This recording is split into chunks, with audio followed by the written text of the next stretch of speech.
Hello dear student, स्वागत है आप लोगों का ऑनलाइन स्टडी क्लास में। आज मैं आप लोगों को कक्षा 6, 7, 8 का हिंदी व्याकरण में एक महत्वपूर्ण प्रकरण जिसका नाम है अविकारी शब्द, जिसको हम अव्यय भी बोलते हैं। ये टॉपिक मैं आप लोगों को पढ़ाने जा रहा हूँ। आप इसे ध्यान से सुनेंगे। अगर आप इसे ध्यान से सुनते हैं तो आपको अच्छे से ये टॉपिक समझ में आएगा। तो आइए देखते हैं। यह हमारा अविकारी शब्द, जिसका दूसरा नाम अव्यय भी होता है। समझते हैं यह है क्या। अविकारी शब्द, अविकारी नाम से ही क्लियर है, वह शब्द जिसका विकार नहीं हो सकता। वह शब्द जिसका विकार नहीं हो सकता अविकारी, मतलब इसमें विकार नहीं हो सकता। विकार का मतलब रूप परिवर्तन नहीं हो सकता। वह शब्द जिसमें विकार नहीं हो सकता या उसका रूप नहीं बदलता, वो होता है अविकारी। अव्यय क्या होता है? जिसका व्यय न हो वही चीज है, जिसका व्यय न हो अव्यय कहलाता है। वही आशय है कि जिसका रूप परिवर्तित न हो अविकारी शब्द है। जैसे रमेश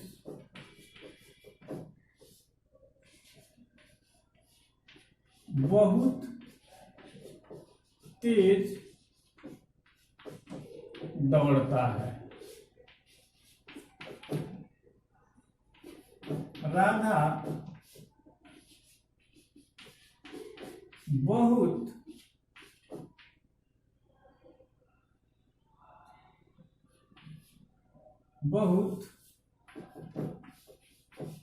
रोती है। बच्चे बहुत पढ़ते हैं। यहाँ पर देखें, हमने यहाँ पे 3 वाक्य लिखा हुआ है और 3 वाक्य में ये देखें बहुत आया हुआ है। रमेश बहुत तेज दौड़ता है, राधा बहुत रोती है, बच्चे बहुत पढ़ते हैं। ये 3 वाक्य हमने लिखा है ये समझाने के लिए कि अविकारी शब्द क्या है, कौन है अविकारी शब्द। तो पहले तो हम इसका आशय बताए हैं, जिसमें विकार न हो, जिसका रूप परिवर्तित न हो, वो अविकारी शब्द कहलाते हैं। या इसको ऐसे एक मुख्य परिभाषा के रूप में कह सकते हैं कि वह शब्द, ये तो अर्थ था अविकारी का, परिभाषा क्या होगा कि वह शब्द जिस पर वचन, लिंग, काल का कोई प्रभाव नहीं पड़ता, वह शब्द जिस पर वचन, लिंग और समय का कोई प्रभाव नहीं पड़ता है अविकारी शब्द कहलाता है। परिभाषा एक बार फिर ध्यान से सुन लें कि वह शब्द जिसका लिंग, वचन और समय का कोई प्रभाव नहीं पड़ता है वो हमारे अविकारी शब्द कहलाते हैं। देखें यहाँ पे रमेश बहुत तेज दौड़ता है, राधा, अब यहाँ पे लिंग बदल गया, यहाँ पे वचन बदल गया। तो कहने का आशय वही है कि वह शब्द जिस पर लिंग, वचन, समय का कोई प्रभाव नहीं पड़ता है वो हमारा अविकारी शब्द कहलाता है। और इन 3 वाक्यों में देखें ये बहुत लिखा है, वो बदला नहीं है। बहुत जो एक जगह यूज हुआ वही यूज हुआ है। कहने का आशय है कि सब चीज बदल जाए, कि ये लिंग बदल जाए, वचन बदल जाए, समय बदल जाए, लेकिन वह शब्द जो हमेशा उन सभी स्थितियों में वही रहे, वो न बदले, वही होता है अविकारी शब्द। तो बहुत यहाँ पे अविकारी शब्द है। अब अविकारी में वो क्या है इसके बारे में आइए जानते हैं। ये तो था अविकारी। अब आइए जानते हैं अविकारी शब्द कितने प्रकार के होते हैं। अविकारी शब्द ये 4 प्रकार के होते हैं। अविकारी शब्द कितने प्रकार के होते हैं? अविकारी शब्द हमारे 4 प्रकार के होते हैं। अविकारी शब्द कितने प्रकार के होते हैं? 4 प्रकार के होते हैं। वो कौन कौन है? पहला है आपका क्रिया विशेषण, और दूसरा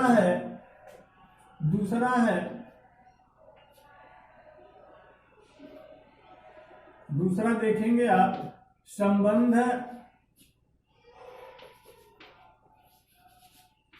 संबंध सूचक। दूसरा है आपका संबंध सूचक देखेंगे आप, संबंध बोधक या संबंध सूचक, संबंध बोधक अव्यय। तीसरा देखेंगे, तीसरा है आपका समुच्चय बोधक अव्यय। और चौथा है आपका देखेंगे विस्मय बोधक, विस्मयादि बोधक अव्यय। ये चार होते हैं। अविकारी या अव्यय कितने होते हैं? चार होते हैं। कौन कौन चार होते हैं? एक होता है क्रिया विशेषण, एक होता है संबंध बोधक अव्यय, और एक होता है समुच्चय बोधक अव्यय, और एक होता है विस्मयादि बोधक अव्यय। अभी देखें, ये जो क्रिया विशेषण है जिसको इंग्लिश में हम बोलते हैं एडवर्ब, ये एडवर्ब है इंग्लिश में, इसको बोलते हैं क्रिया विशेषण। ये संबंध बोधक जिसको आप इंग्लिश में कहते हैं प्रीपोजिशन, तो वही चीज है ये हमारा संबंध बोधक। और अगला देखें समुच्चय बोधक अव्यय दिया हुआ है जिसको आप अंग्रेजी में कंजंक्शन बोलते हैं। और चौथा जो दिया हुआ है विस्मयादि बोधक अव्यय जिसको आप इंटरजेक्शन बोलते हैं। तो ये चार अव्यय है या अविकारी शब्द है जिनका लिंग, वचन और काल का कोई प्रभाव नहीं पड़ता है, यानी कि ये लोग बदलते रहे तो भी ये नहीं बदलते हैं, वही रहते हैं। ये चार प्रकार के होते हैं, चार प्रकार यहाँ पे आपको बता दिया गया। तो सबसे पहले क्रिया विशेषण के बारे में बात करते हैं। आइए सबसे पहले क्रिया विशेषण के बारे में बात करते हैं। क्रिया विशेषण क्या होता है? बिल्कुल नाम से ही स्पष्ट है। अगर आप नाम को ध्यान से देखते हैं तो कोई दिक्कत नहीं होगी। क्रिया विशेषण देखें, नाम से ही बिल्कुल स्पष्ट है। यहाँ पर क्रिया विशेषण आशय है। क्रिया विशेषण क्या होता है कि वह शब्द जो क्रिया की विशेषता बताता है, वह शब्द जो क्रिया की विशेषता बताता है वो क्रिया विशेषण कहलाता है। जैसे एग्जाम्पल लिखेंगे, वह बहुत तेज दौड़ता है, चाहे शीला बहुत तेज है। तो यहाँ पे जो बहुत हो गया वो क्रिया की विशेषता बता रहा है और वो क्रिया विशेषण कहलाएगा। क्रिया विशेषण क्या है? जो क्रिया की विशेषता बताता है। अब क्रिया विशेषण कितने प्रकार के होते हैं? तो क्रिया विशेषण देखें चार प्रकार के होते हैं। क्रिया विशेषण कितने प्रकार के होते हैं? चार प्रकार के होते हैं। पहला क्या है? कालवाचक। पहला कालवाचक क्रिया विशेषण। पहला है कालवाचक क्रिया विशेषण। कालवाचक क्रिया विशेषण।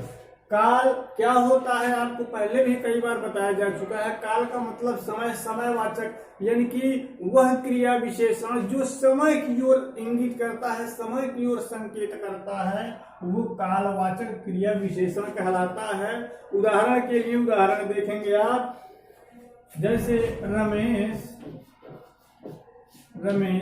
रात भर पढ़ता रहा। रमेश रात भर पढ़ता रहा। दूसरा एग्जाम्पल, तुम अब जा सकते हो। ये एग्जाम्पल। अगला एग्जाम्पल देखेंगे कि मोहन कल आएगा। ये यहाँ पे हमने एग्जाम्पल लिखा हुआ है। कालवाचक क्रिया विशेषण क्या होता है? वह क्रिया विशेषण जो समय की ओर इंगित करता है, समय के बारे में बताता है, वो हमारा कालवाचक क्रिया विशेषण होता है। जैसे यहाँ पे रमेश रात भर पढ़ता है, तुम अब जा सकते हो, मोहन कल आएगा। तो यहाँ पे रात भर, अब या कल, ये ऐसे शब्द हैं जो किसकी ओर संकेत कर रहे हैं? समय की ओर संकेत कर रहे हैं। तो जो शब्द समय की ओर संकेत करता है वो कौन सा क्रिया विशेषण होता है? कालवाचक क्रिया विशेषण। दूसरा देखेंगे परिमाणवाचक या स्थानवाचक। दूसरा देखेंगे आप स्थानवाचक। दूसरा क्या है? स्थानवाचक क्रिया विशेषण। दूसरा है स्थानवाचक। अब स्थानवाचक क्या होता है? वह क्रिया विशेषण, बिल्कुल नाम से क्लियर है, अगर आप थोड़ा सा भी ध्यान से इसको समझेंगे तो बड़े आसानी से आपको समझ में आएगा। वह क्रिया विशेषण जो स्थान की ओर संकेत करता है, जगह की ओर संकेत करता है, वो हमारा स्थानवाचक क्रिया विशेषण कहलाता है। जैसे एग्जांपल देखेंगे कि मोहन अंदर बैठा है, बच्चे बाहर खेल रहे हैं। बच्चे बाहर खेल रहे हैं, तो यहां ध्यान देंगे कि वह शब्द जो या वह क्रिया विशेषण शब्द जो स्थान की ओर संकेत करता है वो हमारा स्थानवाचक क्रिया विशेषण कहलाता है। तो बड़े आसानी से आपको समझ में आ रहा है, जैसा ना बिल्कुल वैसा स्थिति है यहाँ पे, बस थोड़ा सा आपको ध्यान लगाना है। तीसरा देखें परिमाणवाचक विशेषण। परिमाणवाचक विशेषण नहीं बल्कि क्रिया विशेषण कहें, परिमाणवाचक क्रिया विशेषण। तीसरा है परिमाणवाचक क्रिया विशेषण। तीसरा क्या है? परिमाणवाचक क्रिया विशेषण। ये क्या होता है? वह क्रिया विशेषण जो परिमाण बताता है अर्थात मात्रा बताता है, वह क्रिया विशेषण शब्द जो मात्रा की ओर संकेत करता है। परिमाण का मतलब वही मात्रा की ओर संकेत करता है, परिमाणवाचक क्रिया विशेषण कहलाता है। एग्जाम्पल देखेंगे, जैसे थोड़ा खाना खा लो, थोड़ा खाना खा लो, कम बोलो,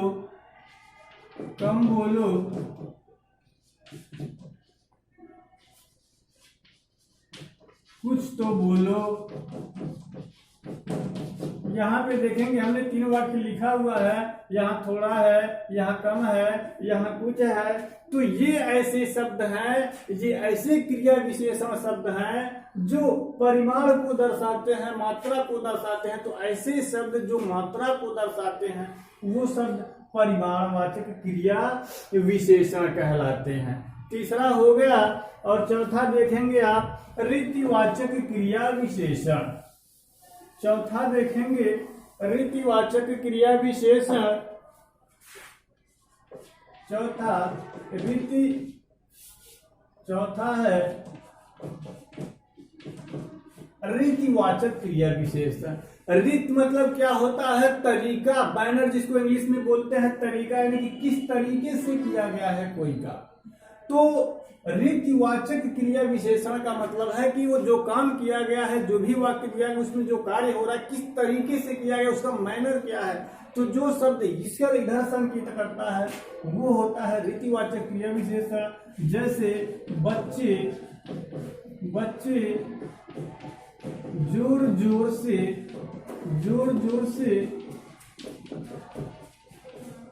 चिल्ला रहे हैं। बच्चे जोर जोर से चिल्ला रहे हैं, तो यहाँ पे जोर जोर मैनर को दर्शा रहा है, काम करने के ढंग को दर्शा रहा है। तो वह शब्द जो कार्य करने के तरीके को दर्शाता है वो होता है रीतिवाचक क्रिया विशेषण। क्रिया की विशेषता बता रहा है, चिल्लाने का मतलब क्रिया से सीधा संबंध है, क्रिया की विशेषता बता रहा है। तो ये हो गया कौन सा क्रिया विशेषण है? तो रीतिवाचक क्रिया विशेषण है। ये 4 होते हैं क्रिया विशेषण जो आपको बता दिए गए। एक बार फिर सुन लें, हमने पहला क्या बताया हुआ था, याद करके बताएं। पहला क्या बताया था? तो पहला हमने बताया हुआ था कि पहला जो था वो था कालवाचक, कालवाचक क्या है? जो समय की ओर संकेत करता है। कालवाचक क्रिया विशेषण जो समय की ओर। दूसरा हमने क्या बताया था? दूसरा बताया था स्थानवाचक क्रिया विशेषण, यानी कि जो स्थान की ओर संकेत करता है। तीसरा हमने बताया था परिमाणवाचक, जो मात्रा को दर्शाते हैं। और चौथा तो ब्लैक बोर्ड पे आपके सामने दिखाई दे रहा है रीतिवाचक, जो काम करने के ढंग को बताता है। रीतिवाचक क्रिया विशेषण, ये 4 क्रिया विशेषण आपको बताए गए। तो ये थे क्रिया विशेषण। अब दूसरे नंबर पे जो अव्यय होता है, दूसरा अव्यय वो होता है संबंध बोधक। संबंध बोधक, संबंध बोधक अव्यय, संबंध बोधक अव्यय। संबंध बोधक, जिसको आप अंग्रेजी में प्रीपोजिशन बोलते हैं, संबंध बोधक अव्यय क्या होता है? तो वह शब्द जो संज्ञा अथवा सर्वनाम के साथ प्रयोग होकर के उनका संबंध स्थापित करते हैं। वह शब्द जो संज्ञा अथवा सर्वनाम के साथ प्रयोग होकर के उनका क्रिया से संबंध स्थापित करते हैं, संबंध को बतलाते हैं, वही हमारा होता है संबंध बोधक अव्यय। अब संबंध बोधक अव्यय, ये इसका परिभाषा हो गया। कितने प्रकार के होते हैं तो इसके प्रकार देख लेंगे। संबंध बोधक अव्यय कितने प्रकार के होते हैं तो ये देख है। सबसे पहले इसे रूप के आधार पर देख लेंगे हम। रूप के आधार पर, रूप के आधार पर, रूप के आधार पर देखेंगे। और दूसरा आधार है, दूसरा आधार है, दूसरा आधार है अर्थ के आधार पर। दूसरा है अर्थ के आधार पर, अर्थ के आधार पर। पहला देखेंगे रूप के आधार पर और दूसरा संबंध बोधक अव्यय है अर्थ के आधार पे। तो रूप के आधार पर देखेंगे। सबसे पहले रूप के आधार पे 2 प्रकार के होते हैं। एक होता है क्या? ऋण, एक होता है ऋण और एक होता है यौगिक। अब देखें ऋण क्या होता है, यौगिक क्या होता है।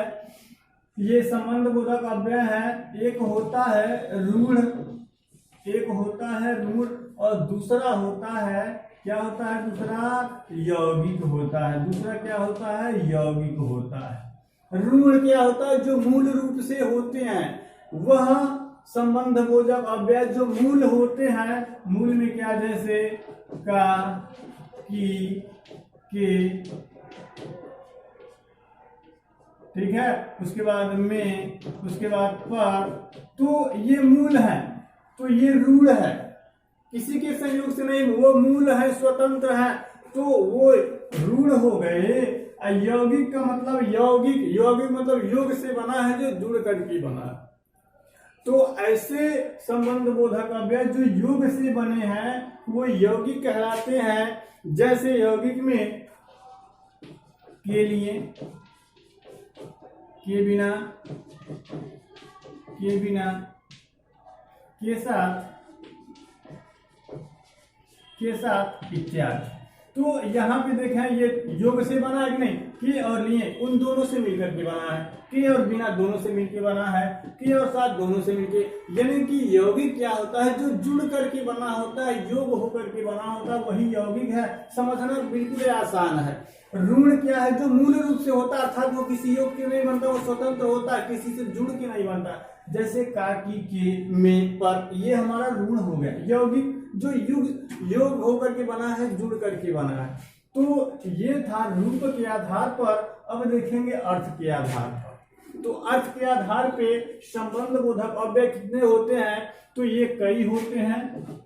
जैसे कालवाचक, कालवाचक, कालवाचक अव्यय है। देखें स्थानवाचक, दिशावाचक, स्थानवाचक, स्थानवाचक, दिशावाचक, दिशावाचक, ये कई दिया हुआ है। इसका मतलब ये नहीं आपको दिक्कत होगी समझने में, बिल्कुल दिक्कत नहीं होगी, क्योंकि अभी हम बताएंगे, आपको एकदम तुरंत याद हो जाएगा ये कौन सा वाचक है। हो गया ये। उसके बाद साधनवाचक, साधनवाचक, साधनवाचक, उसके बाद विरोधवाचक, विरोध विरोधवाचक, विरोधवाचक है। उसके बाद तुलनावाचक, तुलनावाचक, तुलनावाचक। अब इसको मिटा करके यहाँ पे थोड़ा स्पेस कम है, इसीलिए इसको हम अर्थ के आधार पर ये पूरा देखते हैं। ये देखना कितने प्रकार के होते हैं भी आपको पूरा, ये स्पेस कम होने के नाते हम इसको मिटा दे रहे हैं। ये किसके आधार पे है? अर्थ के आधार पे, अर्थ के आधार पर,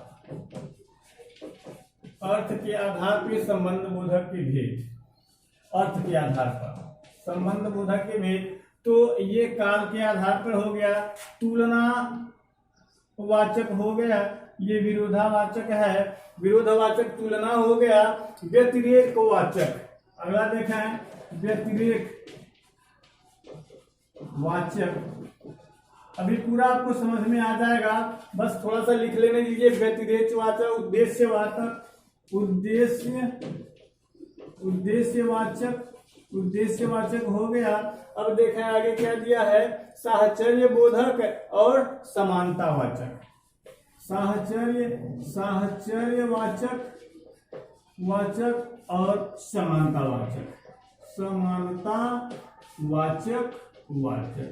अब देखें ये किस आधार पे है? ये अर्थ के आधार पे है। अर्थ के आधार पे जो हमारे संबंध बोधक अव्यय हैं वो इतने हैं, देखेंगे 1 2 3 4, ये 5 6 7 8 9 और 10।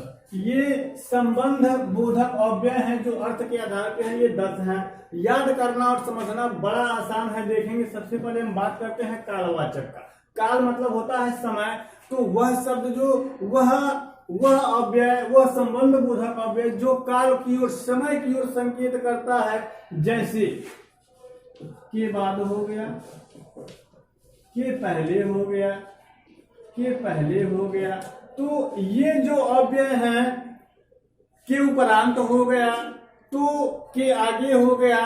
तो ये जो शब्द है, हालांकि के आगे स्थान को भी संकेत करता है, लेकिन जैसे 500 ईसा पूर्व के आगे क्या था, तो जो शब्द, जो संबंध बोधक अव्यय समय की ओर संकेत करते हैं वो कालवाचक अव्यय, संबंध बोधक अव्यय कहलाते हैं। जैसे पूरा हमने लिखेंगे के बाद, के पहले, के आगे, के उपरांत, के पश्चात, ये चीज हो गया। ये जो शब्द है समय की ओर संकेत कर रहे हैं। दूसरा दिया स्थानवाचक।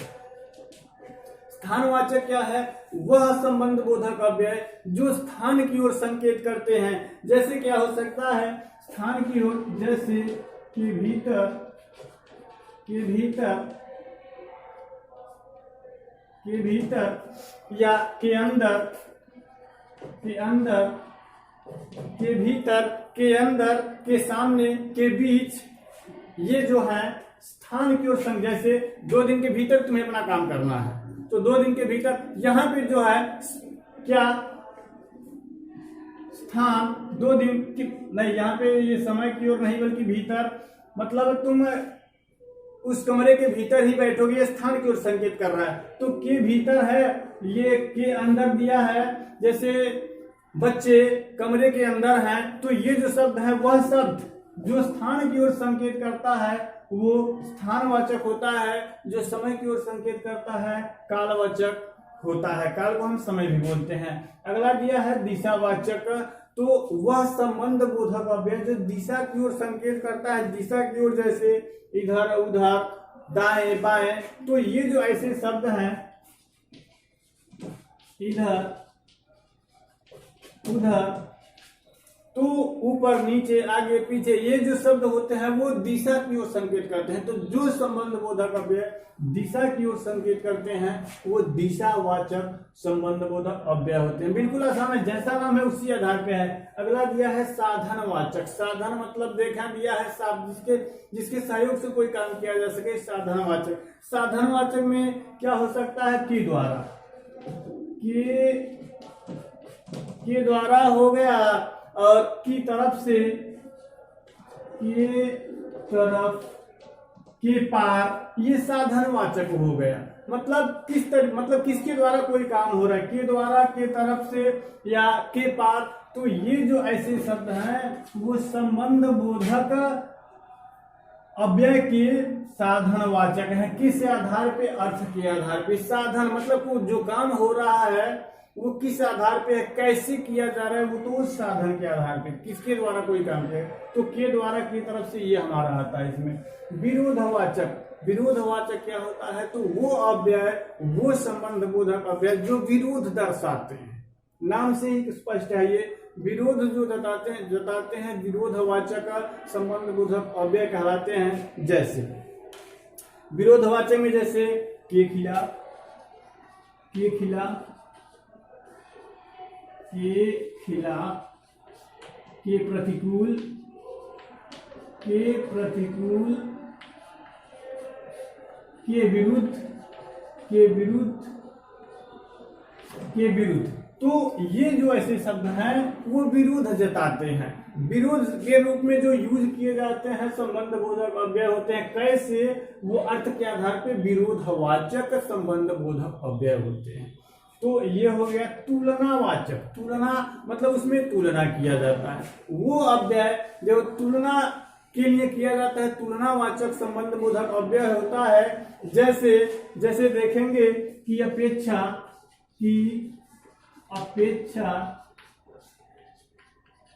की तुलना में, की तुलना में, ये देखें ये तुलना की अपेक्षा की तुलना में, तो ये ऐसे शब्द हैं जो तुलना के लिए प्रयोग किए जाते हैं, तुलना के लिए संबंध दर्शाते हैं, वो हमारे तुलनावाचक संबंध बोधक अव्यय का। जैसे की अपेक्षा की तुलना में, ये हमारे संबंध तुलनावाचक होते हैं। अब अगला देखें व्यतिरेक वाचक। व्यतिरेक वाचक क्या होता है? जैसे किसी काम के अलावा, जैसे कि अतिरिक्त, के अतिरिक्त, के अलावा, के अलावा। तो ऐसे के अतिरिक्त, के अलावा के स्थान पे के बजाय ये ऐसे शब्द हैं जो व्यतिरेक करते हैं, यानी कि उसके अलावा भी अगर कोई काम हो रहा है तो वहां पे ऐसे कार्यों के लिए जो शब्द क्रिया से संबंध स्थापित करते हैं, जो अव्यय क्रिया से संबंध स्थापित करते हैं उनके अलावा, तो वो हमारा होता है व्यतिरेक वाचक। इसमें क्या आते हैं? कि अतिरिक्त हो गया, के अलावा हो गया, के उपरांत हो गया, के बजाय हो गया, के बिना हो गया, ये हमारे व्यतिरेक वाचक हैं। अगला दिया है उद्देश्यवाचक। उद्देश्यवाचक क्या होता है? जो किसी उद्देश्य की ओर संकेत करता है। जैसे के लिए, के कारण, या के उद्देश्य से, या के खातिर, या के कारण भी लिख सकते हैं। के उद्देश्य से, के उद्देश्य से, के उद्देश्य से, यानी कहने का आशा ये है कि वहां पे जो कोई भी कार्य हो रहा है क्रिया से उसका संबंध दर्शाया जा रहा है, जो अव्यय है क्रिया के साथ उसका संबंध दर्शाया जा रहा है, तो वो संबंध बोधक अव्यय होगा। उसमें वो अर्थ के आधार पर कौन होगा? उद्देश्यवाचक। जैसे वो पढ़ने के लिए इंग्लैंड गया तो के लिए आ गया यहाँ पर, तो के लिए पढ़ने के लिए इंग्लैंड गया, के लिए कौन सा है? उद्देश्यवाचक है। अब देखें साहचर्यवाचक। साहचर्यवाचक क्या है? साहचर्य का मतलब होता है के साथ, साहचर्य का मतलब होता है साथ, और वह शब्द, वह अव्यय जो साथ होने की ओर संकेत करता है साहचर्यवाचक होता है। और इसमें क्या हो सकता है? के साथ, के साथ हो गया, के संग हो गया, के संग हो गया, के समेत, या समेत सीधे लिख सकते हैं, समेत। मतलब मिल करके कोई काम अगर वो करे तो ऐसे शब्द जो मिल करके साथ रह करके किसी कार्य की ओर संकेत कर रहे हैं, ऐसे अव्यय जो क्रिया के साथ साथ रह करके संबंध दर्शा रहे हैं, वो संबंध बोधक अव्यय कैसे होते हैं? साहचर्यवाचक। जैसे के साथ, के संग, चाहे उसके समेत, ये हो गया। अगला दिया है समान, समानतावाचक। समानता ये नाम से स्पष्ट है, जो समानता को दर्शाता है। ऐसे अव्यय जो समानता की ओर संकेत करते हैं संबंध बोधक अव्यय होते हैं। कौन से? समानतावाचक अव्यय। जैसे ये समान, के समान के बराबर ये शब्द क्या है? समानता दर्शा रहा है। तो वह शब्द जो समानता को दर्शाए समानतावाचक संबंध बोधक अव्यय होता है। तो ये रहा संबंध बोधक अव्यय। बताया गया आपको रूप के आधार पर और एक बताया गया अर्थ के आधार पर। रूप के आधार पर दो प्रकार के बताए गए, एक बताया गया रूढ़ और एक बताया गया यौगिक। रूढ़ में क्या था? काकी के रारी रे में पर ये ऐसे थे, और जो हमारा अर्थ के आधार पे है वो तो आप देख ही रहे हैं, ये अर्थ के आधार पे है। तो जैसा उसका अर्थ निकलता है, जैसा आशय निकलता है, वही हो जाता है संबंध बोधक अव्यय। अब देखें तीसरा क्या दिया है? तीसरा दिया है समुच्चय बोधक। तीसरा देखेंगे आप समुच्चय बोधक। समुच्चय बोधक क्या होता है? देखें समुच्चय बोधक तीसरा है समुच्चय बोधक अव्यय। समुच्चय बोधक अव्यय क्या होता है? समुच्चय जिसको आप अंग्रेजी में बोलते हैं कंजंक्शन। कंजंक्शन यानी कि समुच्चय क्या होता है? वह शब्द जो एक शब्द का दूसरे शब्द से, या इसको इस तरह से भी कह सकते हैं कि वह शब्द जो दो शब्दों, दो वाक्यांशों या जो दो वाक्यों को जोड़ने का कार्य करता है, समुच्चय बोधक अव्यय कहलाता है। एक बार फिर सुनना कि वह शब्द जो दो शब्दों, दो वाक्यांशों अथवा दो वाक्यों को जोड़ने का काम करता है, वो समुच्चय बोधक अव्यय कहलाता है। अब समुच्चय बोधक अव्यय दो प्रकार के होते हैं। वो दो प्रकार कौन कौन है? तो पहला है आपका, पहला है समानाधिकरण। समानाधिकरण है और दूसरा दिया है व्यधिकरण है। समानाधिकरण और दूसरा है व्यधिकरण। व्यधिकरण पहला है समान अधिकरण और दूसरा है व्यधिकरण। अर्थ समझेंगे इसको। मुख्य बात होता है पहले कोई भी शब्द लिखा गया है उसको समझना। जैसे समुच्चय, समुच्चय का क्या मतलब है? समुच्चय का मतलब जोड़ना। जब समुच्चय आप जोड़ना समझ रहे हैं तो आसान हो गया आपके लिए कि वह शब्द जो जोड़ने का कार्य करता है वो समुच्चय होता है। अब किनको जोड़ने का? तो चाहे वो दो शब्द हो, चाहे वो दो वाक्यांश हो अथवा दो वाक्य हो, तो वो समुच्चय बोधक अव्यय होता है। अब ये कितने प्रकार के होते हैं? तो ये दो प्रकार के, समानाधिकरण और दूसरा होता है व्यधिकरण। तो समानाधिकरण के बारे में, समानाधिकरण का मतलब होता है समान अधिकरण। ठीक है, देखें इसको तोड़ लें, कोई भी शब्द दिया उसको तोड़ लें। अगर बड़ा शब्द है तोड़ लें, आसानी से समझ में आ जाएगा। समानाधिकरण का मतलब समान अधिकरण, अर्थात आशय ये है कि ये जो ऐसे शब्दों या वाक्यांशों या वाक्यों को जोड़ेगा जिनका समान अधिकार होगा, जो समान रूप से होंगे, अर्थात दो स्वतंत्र शब्दों, वाक्यांशों अथवा वाक्यों को जो जोड़ते हैं वो समानाधिकरण होते हैं। जो स्वतंत्र नहीं बल्कि आश्रित होते हैं। व्यधिकरण का मतलब जो एक वाक्य पर आश्रित होता है वो व्यधिकरण होते हैं। अंग्रेजी में आप इसको पढ़े होंगे, कंजंक्शन दो प्रकार के। कौन आप पढ़े होंगे? एक होता है कोऑर्डिनेटिंग कंजंक्शन और एक होता है सबऑर्डिनेटिंग कंजंक्शन। तो ये कोऑर्डिनेटिंग है, कोऑर्डिनेटिंग समानाधिकरण, ये होता है सबऑर्डिनेटिंग व्यधिकरण। तो उसी चीज को हिंदी में यहाँ पे देखें, कोऑर्डिनेटिंग कंजंक्शन, जो स्वतंत्र दो स्वतंत्र शब्दों, वाक्यांशों या वाक्यों को जोड़ने का काम करता है। अब देखा यहाँ पर, जहां पे पहले समानाधिकरण के बारे में हम जिक्र करते हैं। समानाधिकरण यानी जो स्वतंत्र वाक्यों को एक तरह से जोड़ता है वो समानाधिकरण होता है। ये चार प्रकार के होते हैं। इसका डिफिनीशन तो बता दिया गया, जिसका समानाधिकार होता है अर्थात दो स्वतंत्र वाक्यों को जो जोड़ते हैं। ये चार प्रकार के होते हैं। पहला क्या है? पहला आपका देखें दिया है संयोजक।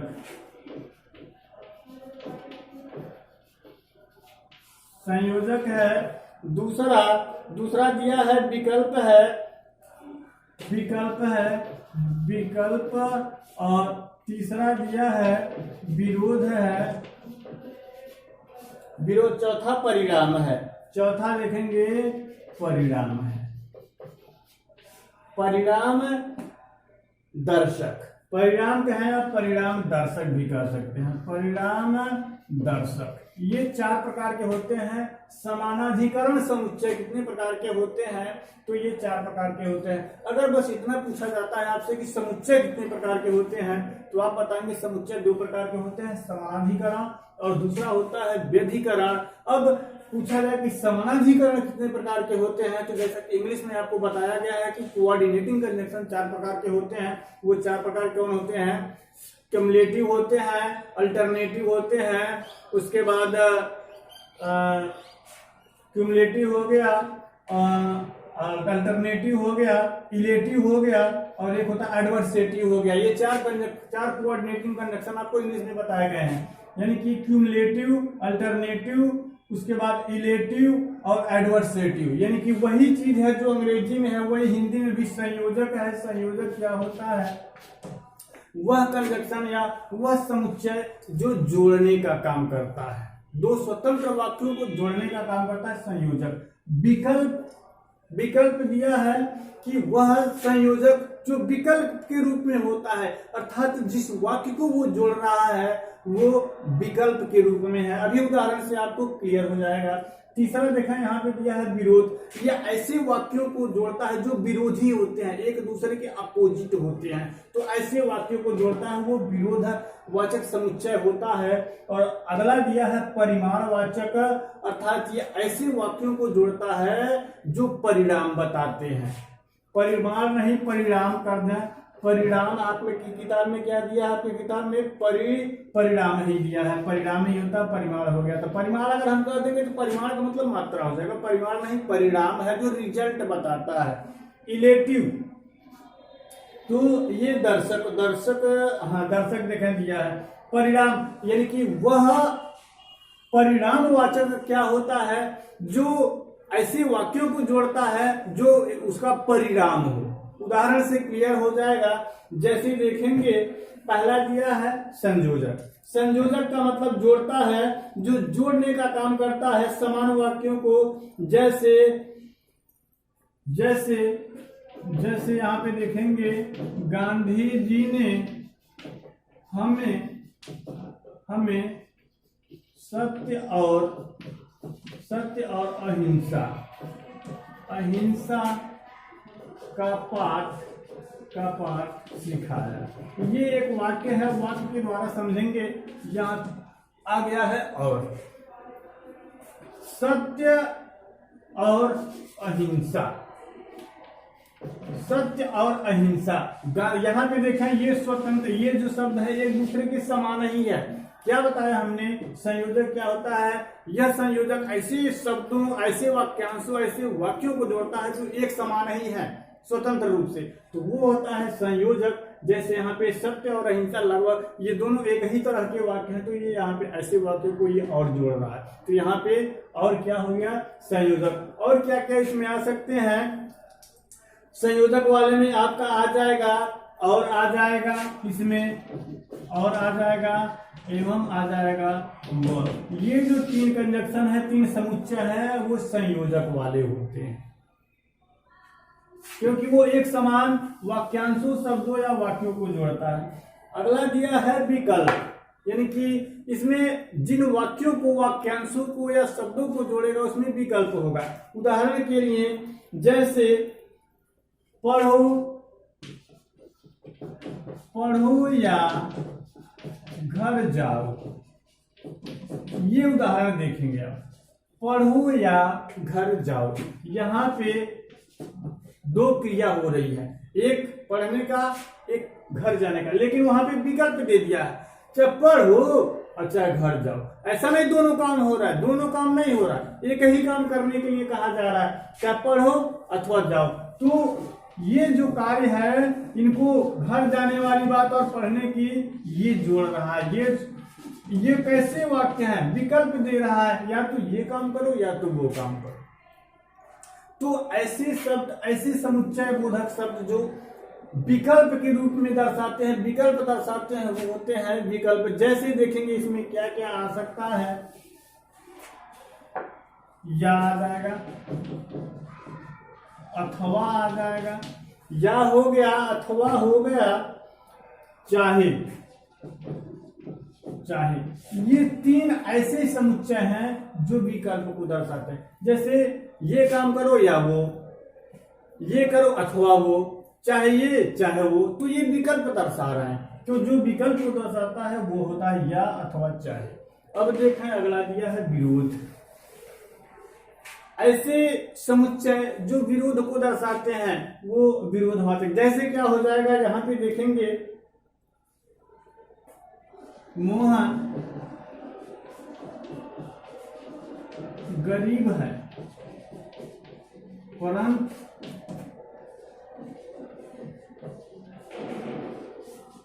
ईमानदार है। एक वाक्य ये, एक वाक्य मोहन गरीब है, ये शब्द आ गया परंतु। मोहन गरीब है परंतु ईमानदार है। अब जरा ये हमको बताइए कि कोई व्यक्ति गरीब है, उसके पास वैसे ही किसी हर चीज की कमी रहेगी, तो वो ईमानदार कैसे हो सकता है? तो यहीं पे ये जो दोनों वाक्य हैं, एक तो गरीब है और जाहिर सी बात है गरीब ईमानदार नहीं हो सकता, लेकिन ऐसे वाक्यों को ये अलग बात है कि कुछ गरीब ईमानदार भी होते हैं, लेकिन वहां वो वाली बात नहीं है कि कुछ लोगों से मतलब नहीं है। यहाँ पे वाक्य का भाव देखना है कि मतलब वास्तविकता क्या है, वास्तविकता पे आपको जाना है। यहाँ पे मोहन गरीब है और ईमानदार है, तो यहाँ पे दो बातें की जा रही है जो कि दोनों एक दूसरे के विपरीत है। तो ऐसे वाक्यों को जो जोड़ने का काम करेगा वो हो जाएगा विरोधवाचक या विरोध बोधक अव्यय। कौन सा समुच्चय होगा? विरोध बोधक कोऑर्डिनेटिंग कंजंक्शन की समानाधिकरण के अंतर्गत। इसमें क्या क्या आ जाएगा? इसमें आपका आ जाएगा परंतु, लेकिन, मगर। इसमें आ जाएगा परंतु, लेकिन, मगर, किंतु, ये जो ऐसे शब्द हैं वो भी, बल्कि भी आ जाएगा इसमें, बल। ये जो ऐसे समुच्चय हैं जो विरोध को दर्शाते हैं। बिल्कुल नाम से ही क्लियर है, समझ में आपको अच्छे से आ रहा होगा, हमको पता है। अब देखें परिणाम है, जो रिजल्ट होता है परिणाम बताता है। ऐसे क्या होते हैं कि झूठ मत बोलो नहीं तो दंड मिलेगा, झूठ मत बोलो नहीं तो दंड मिलेगा, झूठ मत बोलो नहीं तो दंड मिलेगा। यहाँ पे देखा दो वाक्य लिखा हुआ है, झूठ बोलोगे तो उसका रिजल्ट क्या होगा? दंडित होना पड़ेगा। तो वही चीज है जो ऐसे मतलब ये जो परिणाम दर्शक या परिणाम बोधक अव्यय वो होते हैं जो परिणाम एक वाक्य के परिणाम को जोड़ते हैं, यानी कि ऐसे वाक्य को जोड़ता है जो दूसरा वाक्य पहले का क्या हो? परिणाम हो। तो ऐसे वाक्य को हम परिणाम बोधक समुच्चय बोलते हैं। कि इसमें क्या क्या आ सकता है? इसमें आपका आ सकता है अतः आ जाएगा, इसलिए आ जाएगा, अब ताकि भी आ जाएगा, के कारण आ जाएगा, इसी कारण भी हो सकता है, तो ये हमारे क्या है? परिणाम बोधक अव्यय होते हैं जो कि समुच्चय है। तो ये हो गया समानाधिकरण। अब अगला देखेंगे व्यधिकरण, जो दूसरा प्रकार है समुच्चय बोधक का, व्यधिकरण। दूसरा क्या है? व्यधिकरण। दूसरा क्या है? व्यधिकरण। व्यधिकरण में देखेंगे ये ऐसे वाक्यों को जोड़ता है जो दूसरा वाक्य होता है पहले पे क्या होता है? वो आश्रित रहता है। अब तक क्या था? समानाधिकरण में क्या था? स्वतंत्र था, लेकिन यहाँ पे आश्रित होगा। अब देखें वही हमारा व्यधिकरण होगा। और देखें इसके भी कई प्रकार दिया है। पहला दिया है कारण बोधक, इसका पहला दिया है कारण बोधक। कारण बोधक क्या है? नाम से स्पष्ट है, जो कारण को दर्शाता है वह समुच्चय जो कारण को दर्शाता है कारण बोधक होता है। जैसे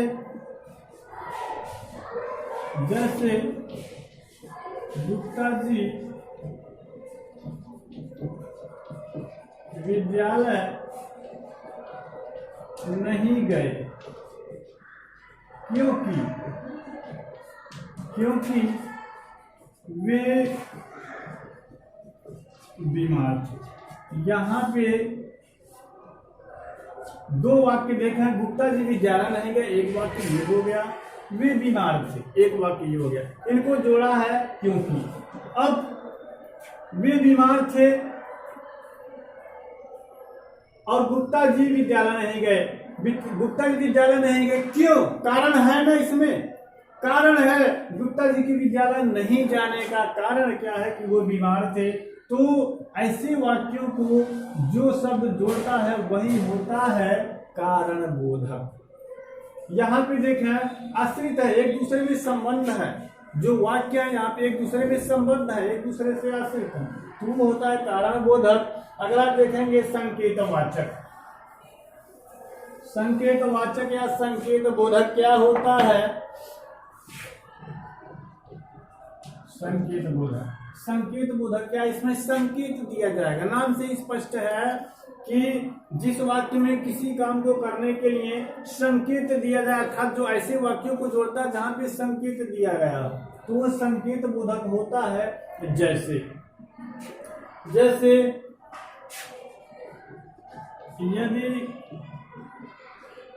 यदि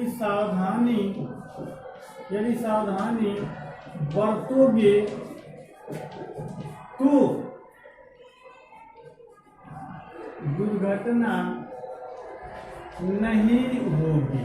तो यहाँ पे देखें यदि और तू, ऐसे सावधानी बरतना दुर्घटना नहीं होना, यहाँ पे दो वाक्य हैं, ये एक दूसरे से संबंधित है। इसकी जाहिर सी बात है जब सावधानी होगी दुर्घटना नहीं होगी, सावधानी जब कर नहीं रहेगी तब दुर्घटना घटेगी। तो यहाँ पे ये जो ऐसे वाक्य हैं वहाँ एक दूसरे से संबंधित है, या तो एक दूसरे पे आश्रित है, ऐसे भी कर सकते हैं। तो ऐसे वाक्यों को जो जोड़ता है, संकेत देता है, यहाँ पे संकेत दिया है तो हो जाएगा संकेतवाचक अव्यय, वो भी किसमें? समुच्चय में। अब अगला देखें क्या दिया है।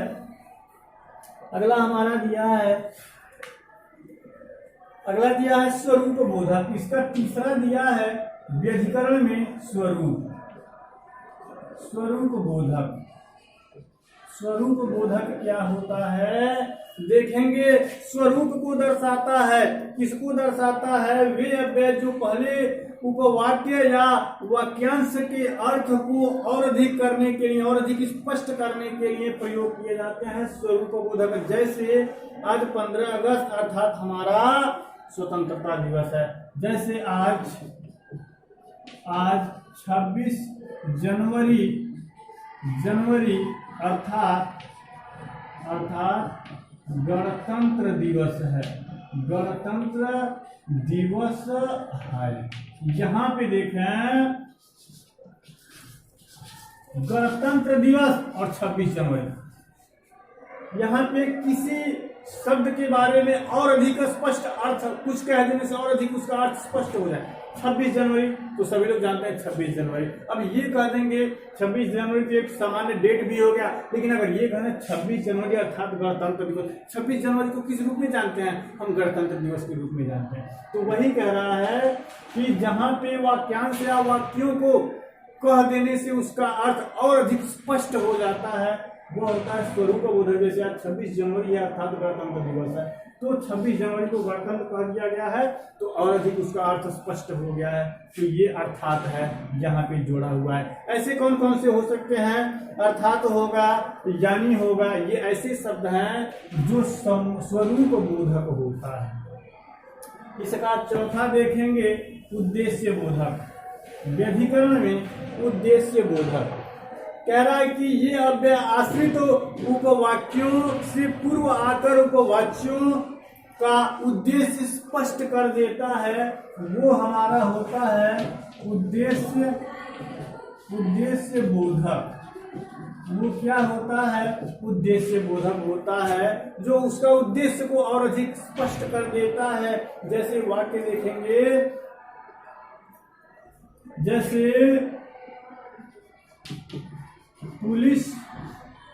धागा जिससे वह चोर को पकड़ सके, या भागा की जगह दौड़ा भी कह सकते हैं। पुलिस भागा या पुलिस दौड़ा जिस वो चोर को पकड़ सके। यहाँ पे पुलिस के दौड़ने का उद्देश्य क्या है?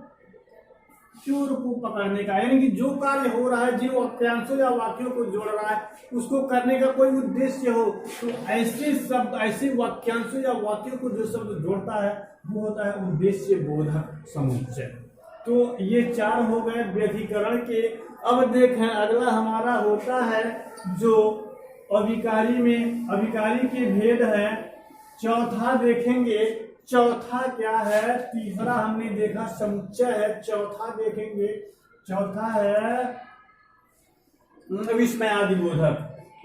चौथा है विस्मयादि बोधक अव्यय। विस्मयादि बोधक अव्यय क्या होता है? ध्यान से देखेंगे, नाम से विस्मय का मतलब होता है आश्चर्य, यानी कि वह शब्द जो आश्चर्य प्रकट करता है वो विस्मयादि बोधक होता है। ये भी एक प्रकार का अव्यय होता है। आश्चर्य, जैसे आश्चर्य प्रकट करने वाले, जैसे शाबाश, शाबाश, या शाबाश कह सकते हैं, हे प्रभु, हे प्रभु, हे प्रभु कह सकते हैं, वाह। और क्या कह सकते हैं? वाह कह सकते हैं, वाह हो गया। और क्या कह सकते हैं? उफ, उफ कह सकते हैं। और क्या कह सकते हैं?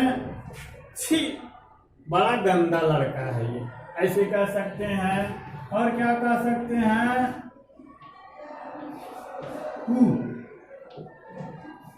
क्या कह सकते हैं? पू, जैसे किसी को चिढ़ाना तो पू कह देते हैं। तो कहने का अर्थ ये ऐसे शब्द हैं जो विस्मय प्रकट करते हैं। अब विस्मय क्या होता है? तो ये गहरी जोरदार भावना होती है, चाहे वो आश्चर्य की हो, चाहे प्रशंसा की हो, चाहे सुख की हो, चाहे दुख की हो, चाहे शाबाशी की हो, मतलब सांत्वना की हो। तो ऐसे जो शब्द होते हैं विस्मयादि बोधक अव्यय होते हैं, और यही हमारे विस्मयादि बोधक अव्यय हैं जो हमेशा इनका विकार नहीं होता, वो ऐसे ही रहते हैं। लिंग, वचन और संज्ञा का मतलब लिंग, वचन और काल का उस पर कोई प्रभाव नहीं पड़ता है। तो ये दिया हुआ है, ये कई प्रकार के होते हैं, जैसे हर्ष बोधक, उसके बाद दिया हुआ है स्वीकार बोधक, अनुमोदन, तमाम प्रकार के ये दिए हुए हैं। आशा यह है कि वो जिस टाइप का होगा तो वही होगा यहाँ पे। तो इस प्रकार ये जो अव्यय थे 4 आपके बता दिए गए हैं। यहीं पे आपका टॉपिक समाप्त होता है। उम्मीद करते हैं आपको ये टॉपिक समझ में आया होगा। अगर कहीं कोई दिक्कत हो तो आप इस वीडियो को पुनः देख सकते हैं। धन्यवाद।